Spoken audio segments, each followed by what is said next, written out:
Hello guys, good morning, जय जगन्नाथ। तो ए सकाल सकाल बाहर दे मोर चंदन फंदन देखिकी तो ए मुझे बाहर मोर गोटे आज एग्जाम अच्छी ओएसएससी तो होप आपण आशीर्वाद करूँ ऊपर आशीर्वाद करूँ ठाकुर टाँग एग्जाम क्वालिफाई कर जाए। बहुत थर देली ओएसएससी मिनिमम 4-5 थर हो ओएसएससी देवार मोर तो ये तो फाइनाल चान्स अच्छी कारण यहाँ एज लिमिट बढ़ी हम कि मत डाउट एज हम कि ना पकड़ फर्म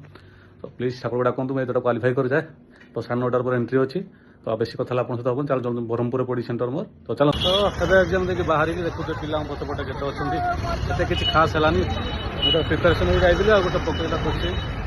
चलते आम आउ जन स्टाफ पाक जावा एवं आसिक फाइनाली आम घर पहुँची गलु पार्थवर मोर एवं कौन रोषेबास करके खाଇବା एग्जाम छाड़ एत खास है भल मुझे प्रिपेयर हो जाइए आउ गोटे क्वेश्चन पड़ी टाइम टेकन बहुत नहीं गला देखिए नेक्स्ट टाइम आउट एग्जाम अच्छी ट्राए करिया। तो ब्लॉग केमती लगा प्लीज कमेंट जनातु चैनल सब्सक्राइब जमार भूलुनी पुणी देखा गोटे ब्लॉग रे बाय बाय।